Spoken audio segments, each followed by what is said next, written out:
సూర్యాపేట జిల్లా నేరేడుచర్ల మున్సిపాలిటీ పరిధిలోని శివాలయం రోడ్లో పట్టపగలు తాళం వేసి ఉన్న ఇంట్లో చోరీ జరిగింది. సమయానికి ఇంటికి రావడంతో యజమాని భూపాల్ రెడ్డి దొంగలను పట్టుకున్నారు. చోరీకి పాల్పడుతున్న ముగ్గురు దొంగల్లో ఒకరిని పట్టుకుని దేహశుద్ధి చేసి పోలీసులకు అప్పగించారు. ఒక దొంగ దొరక్క మరో ఇద్దరు దొంగలు 60,000 నగదు, 3 తులాల విలువైన ఉంగరాలు, చెవిదిద్దులు ఎత్తుకెళ్లినట్లు తెలిపారు. భూపాల్ రెడ్డి దంపతులు పాలకీడి మండలం జాన్ పహాడ్ దర్గా దర్శనానికి వెళ్లారు. దొంగలు మహబూబ్ నగర్, పిడుగురాల ప్రాంతానికి చెందిన వారిగా గుర్తించారు. గతంలో కూడా నేరేడుచర్లలో దొంగతనం జరిగిందని స్థానికులు వెల్లడించారు. పోలీసులు కేసు నమోదు చేసుకుని దర్యాప్తు చేస్తున్నారు.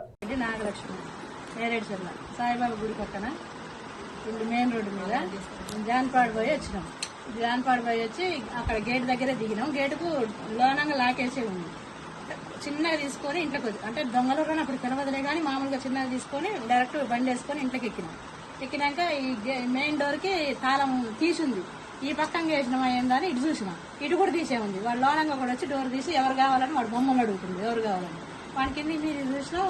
మా ఆయన నుండి లంచోడకి ఎవరు రను అనుకుంటా వాడు ఉడికి 10 ఫీట్ల గోడ దూకిండు. మా ఆయన మించి దూకిండు. గోడ దూకిండు 10 ఫీట్ల గోడ. ఆయన మించి దూకి ఆయన గట్టిగా ఒత్తి పట్టుకుంటూ నేను దొంగ అనగానే ఒక 5 నిమిషాలు ఎవరు రాదు. 5 నిమిషాల తర్వాత వెనక్కింటే ఒక అబ్బాయి వచ్చి ఇద్దరు కలిసి ఆ సందులో పట్టుకుని నేడంగా ఇక్కడ మెయిన్ డోర్లో ఇంక ఇద్దరు ఉన్నారు ఇంట్లో. వాళ్ళు వెళ్ళిపోయారు. బండి వేసుకొని బయటకు వెళ్ళిపోయారు. వెళ్ళిపోయాక మేము ఆడంగా వచ్చి వాళ్ళని పట్టుకొని చెట్టుకు కట్టేసి కొట్టి పోలీసులు పట్టుకొచ్చాం. ఏమన్నా పోయినాయి? రెండు 3 ఉంగరాలు పోయినాయి. చిన్న చెవులయ్యి అవన్నీ ఒక 2 తులాలు దాకుంటే 80,000 రూపాయలు క్యాష్ పోయి. ఏం చెప్పిండు వాళ్ళు? ఎన్ని రోజుల నుంచి అబ్జర్వ్ చేస్తున్నారు?